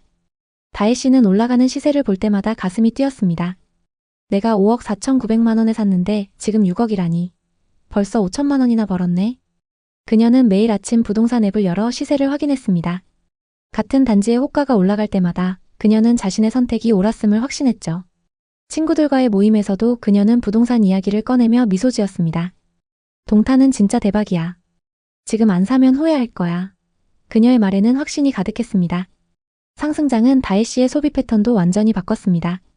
집값이 오르면서 그녀는 자신이 부자가 된 듯한 착각에 빠졌죠. 집으로 5천만 원을 벌었는데 이 정도쯤이야. 라는 생각으로 해외여행도 자주 다니고 주말엔 골프장에 다니기 바빴습니다. 그녀는 신용카드 명세서를 볼 때마다 잠시 불안했지만 집값이 더 오르면 다 해결될 거야 라며 스스로를 다독였죠. 새로운 옷을 사고 고급 레스토랑에서 식사를 하며 자신이 성공한 투자자라고 느꼈습니다. 하지만 이 모든 소비는 그녀의 재정을 점점 더 취약하게 만들고 있었습니다. 2022년 말부터 금리가 급등했고 다혜 씨가 받은 변동금리 주택담보대출의 이자도 덩달아 치솟았습니다. 주담대 금리는 4.73%로 뛰었고 월 이자는 137만 원으로 늘었습니다. 매달 나가는 이자와 관리비, 각종 카드값은 그녀의 생활을 어렵게 만들었습니다. 외식과 쇼핑은커녕 기본적인 생활비를 유지하기도 버거워졌습니다. 2023년 동탄 부동산 시장은 완전히 얼어붙었습니다. 다혜 씨네 아파트는 매물만 계속 쌓이고 거래는 안 되는 상황이 계속됐습니다. 단지에 있는 부동산에는 22평 4억 급매라는 전단지가 붙었습니다. 다혜 씨가 5억 4,900만 원에 매수한 아파트는 4억에도 거래가 안 되고 있었죠. 잠들기 전 폭락이라는 단어가 그녀의 머릿속을 맴돌았습니다. 그녀는 매일 밤 부동산 커뮤니티를 들여다봤지만 이제는 상승이 아니라 하락이라는 글들만 올라오고 있었습니다. 2024년 말 같은 22평 아파트가 3억 7,300만 원에 거래됐습니다. 저층 매물이었지만 시세가 너무 많이 떨어진 걸 보고 그녀는 망연자실했습니다. 부동산에서는 지금은 어쩔 수 없으니 기다리라는 말만 반복했죠. 1억 7천만 원의 손실을 안고 있지만 그녀는 손절 대신 버티기를 선택할 수밖에 없었습니다. 기다리면 오르겠지. 동탄이 요즘 분위기가 좋다니까 곧 오를 거야. 2025년 4월 다혜 씨네 집과 같은 층 매물이 4억 2천만 원에 거래됐습니다. 동탄역 쪽은 계속 오른다는데 우리 집은 왜 안 오르는 거야? 아직도 1억 3천만 원 손해 중이네? 2024년 중반 이후부터 들려오는 동탄의 반등 소식은 아직 다혜 씨에게는 실감이 안 나는데요. 어디는 오르고 어디는 제자리인 이유가 뭘까요? 2020년, 2021년 상승기에 동탄은 서울의 강력한 부동산 규제를 피해 풍선 효과로 급등했습니다. 일자리, GTX, 신도시 인프라 등 뛰어난 장점이 부각되면서 실수요자와 투자자 모두 몰렸죠. 특히 동탄역 주변 같이 인프라가 잘 갖춰진 곳은 매물이 나오는 즉시 거래되면서 끝을 모르고 상승했습니다. 문제는 이 시기에 과도한 대출로 집을 산 분들입니다. 13억에 샀다면 대출을 7억 8억 정도는 받았을 겁니다. 하지만 지금 10억에도 안 팔린다면 팔더라도 대출 상환을 겨우 할 수 있는 정도인 상황입니다. 반면 하락장에서 샀던 분들은 대출 부담이 훨씬 적거나 높은 금액의 전세를 둘 수 있겠죠. 2020년과 2021년 무렵에는 지금이 아니면 영원히 못 산다며 영끌로 아파트를 매수하는 사례가 크게 늘었습니다. 그 시기에는 오히려 인접한 광교나 위례보다 더 강한 상승률을 보였다는 분석도 있었고 일부 단지는 순식간에 최고가를 갱신했습니다. 하지만 2022년 들어 미국이 본격적으로 금리를 올리면서 한국 역시 기준금리를 계속 높일 수밖에 없었습니다. 그 결과 대출에 크게 의존하던 부동산 매수세가 급속도로 식기 시작했습니다. 동탄도 예외는 아니었습니다.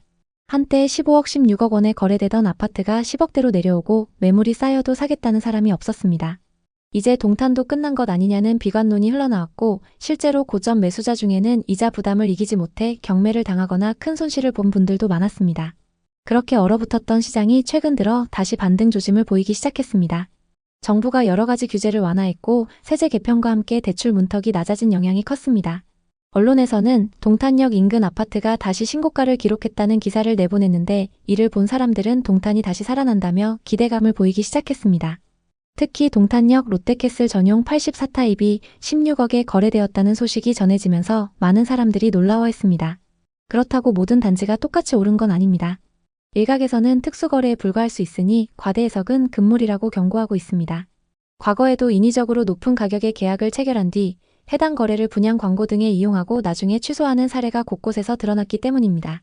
동탄에서도 그런 일이 재현될 가능성이 있기 때문에 실제로 계약이 확정되고 잔금까지 이뤄지는지를 지켜봐야 한다는 목소리도 큽니다. 그럼에도 불구하고 시장이 꿈틀대기 시작하면 사람들은 자연스럽게 혹시 더 오르지 않을까 하는 기대를 품습니다. 2030 세대 중에는 규제 풀렸을 때 빨리 사야 한다며 성급하게 움직이는 분들도 계시다고 합니다. 이들을 두고 한 부동산 전문가는 이미 2021년에 영끌로 샀다가 2022년 금리 인상으로 크게 당했던 분들이 많았는데 불과 2, 3년 만에 비슷한 움직임이 반복되는 것 같아 조마조마하다고 말했습니다. 대출 이자 부담이 여전히 큰 상황에 무리하게 집을 사면 또다시 문제가 생길 수 있다는 지적입니다. 광교와 비교해보면 상황은 더 복잡해집니다. 광교 중흥 S클래스 같은 대장 아파트가 호수를 끼고 초고가를 찍었지만 지금은 상가 공실이 많아 실제 경기는 죽어 있는데 집값만 비싸다는 비판을 받고 있습니다. 아무리 지역이 좋아 보여도 대출을 과도하게 받아 집을 매수한 이들이 결국 이자를 갚느라 소비를 줄이게 되면 상권이 활성화되기 어렵다는 논리입니다. 동탄도 많은 가구가 대출을 끼고 매수한 것으로 알려져 있어 이런 악순환이 재현될 가능성을 배제할 수 없습니다. 그렇다고 동탄이 그냥 거품이 잔뜩 낀 지역이라고만 치부하기에는 GTX 계통과 반도체 산업이라는 대형 호재가 실제로 존재합니다. 동탄 주민들 중에는 호재가 크니까 2, 3년 뒤면 수도권 남부 대장으로 자리 잡을 거라고 자신 있게 말하는 분들도 많습니다. 또한 도심 설계가 체계적이고 주변 상업시설이 꾸준히 들어서는 중이라 살기 좋은 신도시라는 평가도 있습니다. 결국 동탄에서 벌어지는 상승과 하락을 한마디로 정리하기는 어렵습니다. 분명한 것은 폭등 뒤에는 폭락 그리고 다시 불안한 반등이라는 흐름이 2, 3년 사이에 보여졌다는 점입니다. 한번 급등했다고 해서 영원히 오르는 게 아니고 한번 폭락했다고 해서 회복이 불가능한 것도 아닙니다. 결국 금리, 정책, 지역 인프라, 심리 등이 복합적으로 맞물려 시장을 움직입니다. 현재 동탄 부동산 시장이 다시 주목받게 된 이유는 정부의 규제 완화와 세제 개편이 큰 몫을 했습니다. 고금리 시대가 이어지고 있음에도 사람들은 앞으로는 더 힘들어질 수 있으니 지금이라도 사두자 혹은 이제 곧 금리가 안정되면 집값이 또 올라갈 거다 라는 기대를 가지는 경우가 많습니다. 그러나 다른 한편에서는 금리가 안정된다는 보장이 없고 대내외 경제 상황이 좋지 않으니 이럴 때 영끌로 들어갔다가 지난번처럼 낭패를 볼 수 있다는 우려도 제기됩니다. 실제로 동탄에서 영끌로 집을 샀다가 2022년에 금리 인상으로 매물을 내놓고도 팔리지 않아 경매까지 간 사례를 언론에서 다룬 적이 있습니다. 그분들은 1, 2억씩 손실을 감수하고서라도 이자 부담을 줄이기 위해 어쩔 수 없이 처분했다고 합니다. 그러니 조금만 상황이 달라지면 유사한 사례가 또 생길 가능성이 있습니다.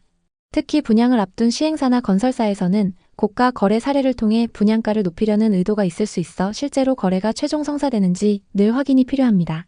그렇다면 지금 동탄에 들어가면 안 되는 건가? 이런 질문도 자연스럽게 나옵니다. 이에 대해 부동산 전문가들은 무조건 안 된다가 아니라 매우 신중해야 한다는 쪽에 가깝습니다. 실거주를 위해 오랜 기간 거주할 목적이라면 어느 정도 가격 변동은 감수하고 충분히 만족스러운 생활 인프라를 누릴 수 있습니다. 그러나 단기 시세 차익을 노리고 또다시 영끌로 뛰어드는 것은 여전히 위험이 크다는 것이 대세 의견입니다. 현재 미국 금리가 조금 낮아지긴 했지만 언제 또 올릴지 알 수 없는 상황이고 국내 상황도 언제 어떻게 변할지 알 수 없습니다. 결국 동탄의 현재 상황은 한국 부동산 시장이 안고 있는 전반적인 문제들을 보여준다 해도 과언이 아닙니다. 어느 순간 수요가 폭발해 단기간에 가격이 치솟고 금리 인상으로 바로 꺾였다가 규제 완화로 다시 반등하는 식의 패턴이 반복됩니다. 이런 환경에서 중요한 것은 오를 때 무조건 올인하기보다 위험을 인식하고 대비하는 자세입니다. 지금처럼 대외 여건이 불안정한 시기에는 혹시 모를 하락장에 대비해 대출을 줄이고 자본을 늘려나가는 게 현명합니다. 한편 동탄이 과연 광교나 위례보다 입지가 좋냐는 논쟁도 계속됩니다. 일각에서는 GTX 개통으로 서울 접근성이 강화된다면 동탄이 훨씬 경쟁력이 올라간다고 말하지만 정작 그것이 실현되기 전까지는 불확실한 미래로 남아 있습니다. GTX 호재 효과가 생각보다 미비하거나 다른 변수로 인해 수요가 줄어들면 예상만큼 시세가 오르지 않을 수도 있습니다. 이렇듯 동탄은 다양한 변수를 한꺼번에 끼고 있는 지역입니다. 그렇다고 해서 동탄 자체가 나쁜 도시라는 의미는 전혀 아닙니다. 잘 정비된 인프라와 도시 설계가 이미 훌륭하다고 평가받고 있고 주민 만족도가 높다는 후기도 많습니다. 하지만 앞으로 오를 거라는 기대감만 갖고 과도하게 대출을 끼거나 주변 시세를 보지 않고 덜컥 매수하는 건 위험성이 크다는 점도 분명합니다. 결론적으로 동탄이 지금 다시 부상하는 모습은 어떻게 보면 당연하지만 동시에 우려스럽습니다. 이미 한 차례 폭등과 폭락을 경험한 곳이어서 또다시 버블이 생기는 건 아닌지 시장이 어떻게 반응할지 주시해야 한다는 의견이 우세합니다. 어느 부동산 관계자는 주변에서 한두 건 고가 거래가 나오면 전체 시세가 다 오른 것처럼 호도되는 경우가 많다고 말합니다. 그러나 부동산이란 한두 건으로 모든 것을 일반화하기 어렵습니다. 확정된 거래인지 취소 가능성은 없는지 주변 매물은 어떻게 움직이는지를 꼼꼼히 봐야 합니다. 부동산은 어느 누구도 속단하기 어렵고 특히 동탄처럼 짧은 기간의 폭등과 폭락을 모두 맛본 곳이라면 더욱 그렇습니다. 지금은 무엇보다도 차분한 시각과 정확한 정보를 토대로 무리한 연끌을 피하면서 자신의 재무 상황에 맞는 선택을 하는 것이 바람직해 보입니다. 동탄 부동산에 관심 있는 분들에게 도움이 됐으면 좋겠네요. 오늘도 영상 봐주셔서 감사합니다. 항상 여러분의 성공적인 투자를 응원하겠습니다. 오늘 영상이 도움되셨다면 구독, 좋아요 부탁드립니다. 감사합니다. 지난 몇 년간 남양주 부동산 시장은 경기도 중에서 최고 상승률을 보였습니다. 서울과 인접해 있다는 장점과 더불어 새롭게 개발된 다산 신도시, 별내지구, 그리고 지하철 8호선 연장 소식 등으로 많은 투자자들이 몰렸죠. 하지만 지금 남양주의 주거용 부동산은 하락세가 계속되고 있고 지식산업센터와 상가의 미분양 물량이 넘쳐나고 있습니다. 대체 어떻게 된 상황일까요? 지난 상승장 서울 강남의 오피스텔에 월세로 살던 39세 직장인 박상민 씨는 깊은 고민에 잠겨 있었습니다. 그는 서울에 위치한 IT 기업에서 근무하며 10년 넘게 성실히 월급을 모아왔습니다. 매일 아침 7시에 출근해 야근을 밥 먹듯 하며 꿈꾸던 안정적인 삶을 위해 치열하게 살아왔죠. 그 덕에 또래보다 많은 연봉을 받았고 모은 돈도 꽤 있었습니다. 하지만 최근 들어 그의 마음속에는 묘한 불안감이 자리 잡기 시작했습니다. 대학 친구들과의 술자리에서 들려오는 부동산 투자 성공담, 특히 수도권에서 아파트 갭 투자로 큰 돈을 번 사례들은 그의 마음을 점점 더 흔들었습니다. 다들 집 한 채로 인생을 바꿨는데 나만 이렇게 저축하고 있을 순 없지. 상민 씨는 점점 강하게 확신하기 시작했습니다. 그는 이제 단순히 월급을 모으는 삶에서 벗어나 돈이 돈을 버는 새로운 방식으로 바뀌어야 한다고 믿었습니다. 그 결심은 단순한 충동이 아니었습니다. 몇 달간 쌓여온 불안과 기대, 그리고 주변의 성공 사례가 뒤섞인 결과였습니다. 그 결심을 행동으로 옮기기 위해 본격적으로 움직였습니다. 퇴근 후 집에 돌아오면 여가를 즐길 시간도 아껴가며 부동산 관련 유튜브 채널을 정주행했죠. 주말이면 노트북을 켜고 온라인 부동산 카페와 블로그를 뒤지며 정보를 수집했습니다. 그는 시장 동향을 분석하며 자료를 정리했고 수도권 신도시의 입지 조건, 교통망 계획, 개발 호재를 꼼꼼히 메모했습니다. 그의 책상 위에는 부동산 관련 서적과 투자 노트가 쌓여갔고 스마트폰 메모장에는 지역별 시세와 호재 리스트가 빼곡히 적혔습니다. 상민 씨는 특히 남양주 다산 신도시에 주목했습니다. 8호선이 연장되면 교통이 뚫리고 서울과 가까운 신도시이기 때문에 크게 오를 거야. 친구 중 한 명이 남양주에서 갭 투자로 2억 가까이 수익을 냈다는 이야기는 그의 결심을 더욱 굳히는 계기가 되었습니다. 상민 씨는 이 기회를 놓치고 싶지 않았습니다. 그는 주말마다 시간을 내서 부동산을 방문했고 매물을 계속 찾아다녔습니다. 지금이 아니면 평생 후회할 거야. 그는 그렇게 자신을 다잡았습니다. 남양주는 당시 부동산 시장에서 확실한 투자처로 불리며 투자자들의 뜨거운 관심을 받고 있었습니다. GTX, 8호선 연장, 왕숙지구 개발 등 각종 호재가 쏟아졌고 부동산 유튜버들은 지금 사지 않으면 앞으로 기회가 없다며 투자자들을 부추겼죠. 상민 씨는 그 열기에 완전히 휩싸였습니다. 그는 주말마다 다산 신도시를 직접 방문해 현장을 둘러봤습니다. 새로 지어진 아파트 단지와 신도시 인프라를 보며 이곳이 곧 수도권의 새로운 중심지로 떠오를 것이라는 확신이 들었습니다. 부동산에서 매물을 브리핑 받던 중 딱 마음에 드는 매물이 나왔습니다. 고객님, 이제 이 가격으론 다산 신도시에 집 못 사요. 갭으로 사면 충분히 가능하십니다. 상민 씨가 선택한 아파트는 다산 신도시 다산동에 있는 2018년식 전용 82타입이었죠. 매매가는 8억 6천만 원이었습니다. 1년 반 만에 2억이 오르면서 이미 고점이라는 우려의 목소리도 있었지만 그는 이건 마지막 기회야, 조금 더 오를 거야 라며 망설이지 않았습니다. 전세는 5억 5천만 원으로 맞췄고 나머지 금액은 모았던 자본과 신용대출로 충당했습니다. 이른바 갭 투자였죠. 적은 자본으로 큰 수익을 기대할 수 있는 이 전략은 상민 씨에게 꿈의 지름길처럼 보였습니다. 계약서를 쓰는 순간 그의 가슴은 설렘과 긴장 그리고 희망으로 가득 차 있었습니다. 그는 부동산의 책상에 앉아 펜을 쥐고 떨리는 손으로 서명을 하며 미소를 지었습니다. 이 집이 내 인생을 바꿀 거야. 상민 씨는 그렇게 굳게 믿었습니다. 그의 눈앞에는 밝은 미래가 펼쳐져 있는 듯했죠. 타이밍을 정말 잘 잡았던 걸까요?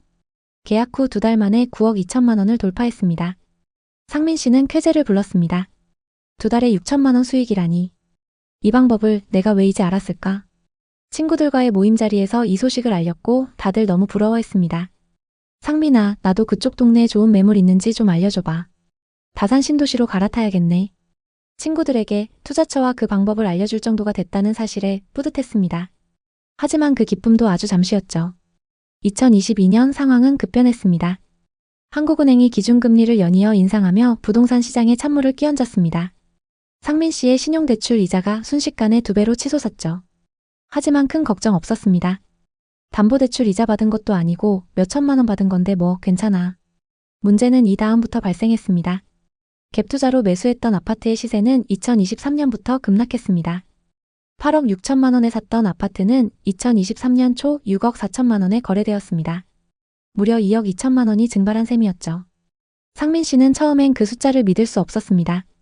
매일 아침 출근길 지하철에서 부동산 앱을 켜고 시세를 확인했지만 내려가는 숫자를 볼 때마다 가슴이 조여왔습니다. 이게 정말 내 집값이라고? 말도 안 돼. 그는 혼잣말로 중얼거리며 고개를 저었죠.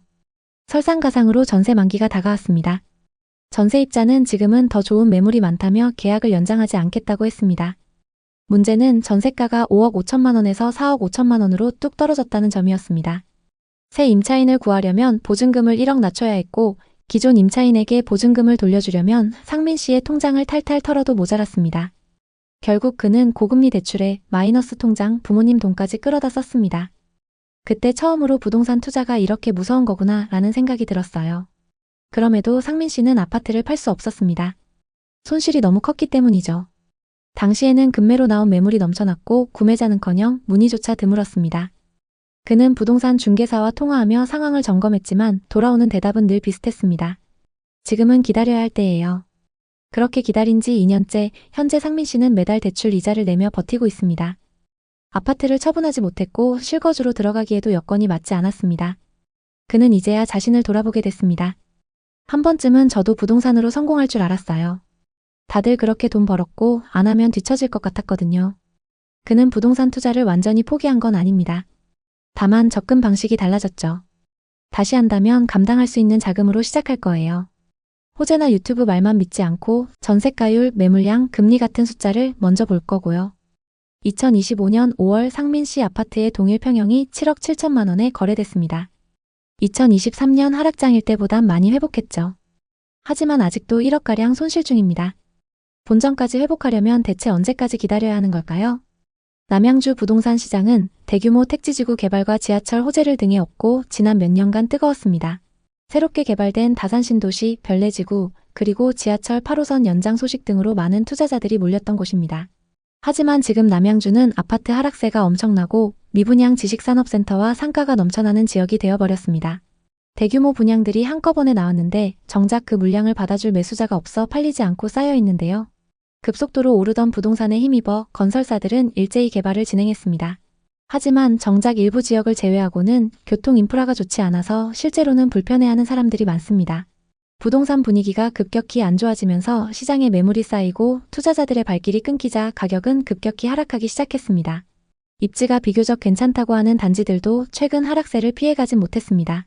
와부읍 덕소리의 남양주 덕소 동부센트레빌 전용 84타입은 2021년 7월에 9억 2천만 원에 거래됐지만 이후 점점 떨어져 25년 3월에는 5억 6천만 원에 거래됐습니다. 3억 6천만 원, 즉 40% 가까이 하락했습니다. 또 남양주에서 가장 입지가 좋다는 다산 신도시에 위치한 아파트조차 큰 폭으로 하락한 거래가 나오고 있습니다. 다산 신도시의 다산 한강 반도유보라 전용 84타입은 2020년 7월에 11억 3천만 원에 거래됐지만 이후 점점 떨어져 25년 3월에는 7억 6천만 원에 거래됐습니다. 무려 3억 7천만 원이나 하락한 건데요. 상승장일 때 남양주 지역은 많은 호재들로 주목받았습니다. 특히 개발업체들이 이 지역을 주목했고 대규모 아파트 단지와 상업시설을 세웠습니다. 당시 남양주에는 분양 열기가 엄청났습니다. 남양주의 가치는 아직 저평가됐다는 투자자들의 믿음과 저금리 상황에 지식산업센터와 상가 분양은 순조롭게 진행됐습니다. 그렇게 화려하게 분양에 성공한 건물이 완공되고 이제 사람들과 기업이 몰려들 차례였습니다. 내부의 영화관과 대형 상가, 식음료 매장을 비롯해 기숙사까지 완비된 상태였으니 금세 북적북적해질 거라는 기대가 컸죠. 문제는 막상 준공 후 2년 반이 흐른 지금 전체 호실의 90%가 비어있다는 충격적인 소식이 들려오고 있습니다. 더 놀라운 건 분양은 완판됐으나 실입주는 전무하다는 현실입니다. 이미 주인이 있는 호실들이 텅 빈 채로 그대로 방치되는 것이니 분양가를 주고 샀던 투자자들로서는 대출 이자, 관리비 등 여러 부담을 떠안게 된 셈입니다. 지식산업센터와 상가만의 문제가 아닙니다. 상승장에서 남양주 다산 신도시와 별내지구에 있는 아파트들은 지역 주민들뿐만 아니라 외지인 투자자들까지 몰려들 만큼 인기가 높았습니다. 집값은 빠르게 상승하고 서울 못지않게 비싼 집들이 거래되면서 많은 이들의 관심을 끌었습니다. 그 당시 분위기는 마치 집값이 계속해서 오를 거라는 믿음 때문에 다들 기회를 놓칠까봐 급하게 거래에 나섰습니다. 대출을 받아 아파트를 구매하는 사람들이 많았고 그 시점에서 지금 아니면 벼락거지가 될 것 같은 불안감이 더욱 부추겼습니다. 하지만 시간이 흐르고 그 당시의 열기와 기대감은 점차 식어갔습니다. 남양주에서 집을 샀던 사람들은 예상과 다른 현실을 맞닥뜨리게 되었고 그동안의 상승세는 이제 더 이상 지속되지 않고 있습니다. 시장은 차갑게 식었고 집값은 급격히 떨어지기 시작했습니다. 남양주 아파트 가격은 얼마가 적당한 걸까요? 가장 먼저 지역에서 가장 고가에 거래됐던 아파트를 찾아보고 이 아파트는 현재 얼마까지 떨어졌는지 확인해 보겠습니다. 먼저 살펴볼 단지는 남양주시 와부 덕소리에 위치한 동부센트레빌입니다. 2006년식 1220세대 최고 20층입니다. 경의중앙선 덕소역 인근에 위치한 아파트입니다. 덕소 3폐 IC가 가깝고 한강변 접근성이 좋습니다. 그리고 초등학교를 품고 있는 초품화 단지입니다. 84타입이 21년 최고가 9억 2천만 원에 거래됐습니다. 그리고 최근 5억 4천만 원 선에 거래되면서 최고가 대비 3억 8천만 원 하락했습니다. 84타입의 2019년 말 거래 가격은 3억 8천만 원이었고 상승장일 때 5억 이상 상승했습니다. 그랬던 아파트가 최근 최고가 대비 3억 8천만 원 하락했습니다. 거래 내역을 자세히 한번 살펴보겠습니다. 21년 10월 덕소 동부 센트레빌 104동 1703호가 계약됐는데요. 84타입 기준 매매가 9억 2천만 원으로 이 아파트에서 가장 최고가에 거래됐습니다. 남양주에 거주하시는 분이 투자한 걸 확인할 수 있습니다. 그럼 현재 시세는 어떤지 확인해 보겠습니다. 최근 거래된 이력을 보면 17층 매물이 5억 4,500만 원에 거래됐습니다. 최고가 매물과 동일층 매물인데도 3억 8천만 원이나 하락했습니다. 정말 이 정도로 하락한 걸까요? 거래 내역을 자세히 살펴보면 이 매물은 거래가 취소된 걸 알 수 있습니다. 어떤 사정으로 거래가 취소됐는지는 알 수 없지만 등기 이전까지 되진 않았네요. 이후 11층 매물이 5억 4천만 원에 거래된 걸 보면 현재 중층 시세가 이 정도라고 보시면 될 것 같습니다. 타입도 동일하고 저층이 아닌데도 9억 2천만 원 대비 3억 5천만 원 이상 하락했습니다. 고점 대비 너무 많이 하락해서 매수 가격까지 회복하려면 시간이 꽤 걸릴 것 같습니다. 또 다른 아파트를 살펴보겠습니다. 다산 신도시에 위치한 다산 한강 반도유보라입니다. 앞서 살펴본 덕소 매물만큼 하락폭이 큰 아파트입니다. 2019년식 1261세대로 신도시 신축 단지인 만큼 임차 수요가 높습니다. 다산 중심 상권 접근성이 좋고 강변북로가 가까워서 서울 출퇴근이 용이합니다.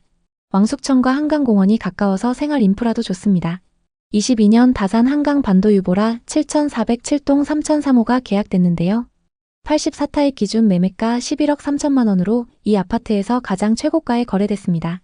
이분도 역시 상승장 끝물에 매수하셨는데요.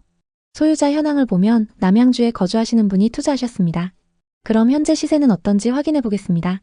상승기 때 최고가 11억 3천만 원에 거래됐고 최근 22층 매물이 7억 7천만 원에 거래됐습니다. 최고가 대비 무려 3억 6천만 원이나 하락했습니다.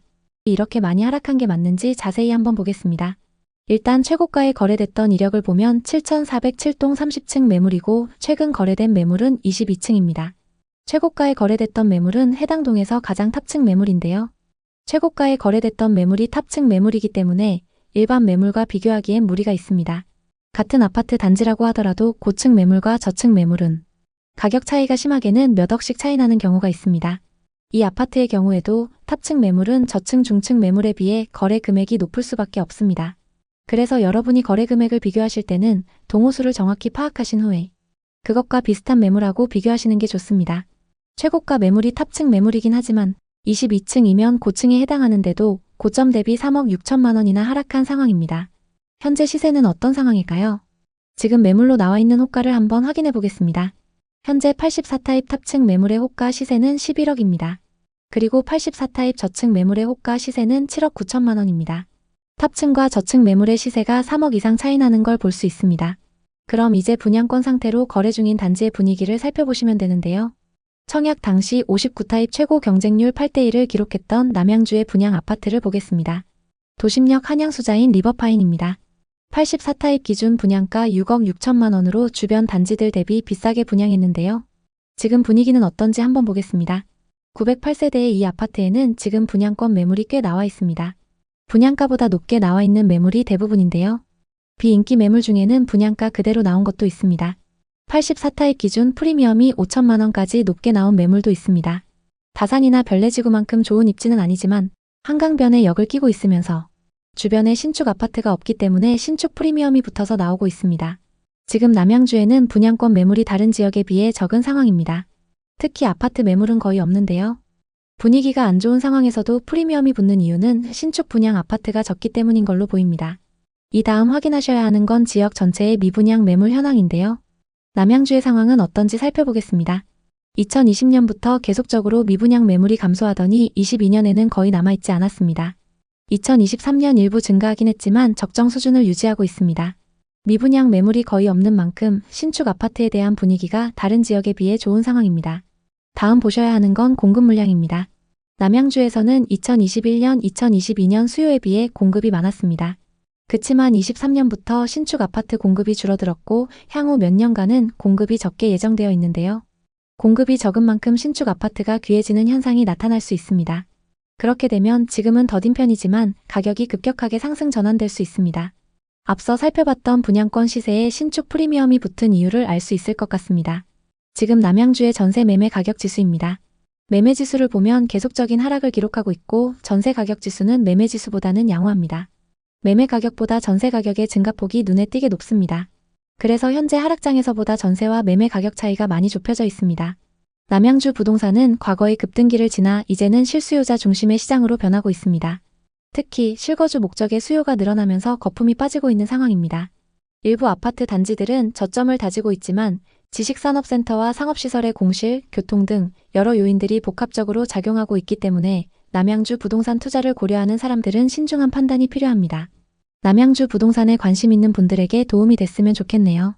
오늘도 영상 봐주셔서 감사합니다. 항상 여러분의 성공적인 투자를 응원하겠습니다. 오늘 영상이 도움되셨다면 구독, 좋아요 부탁드립니다. 감사합니다.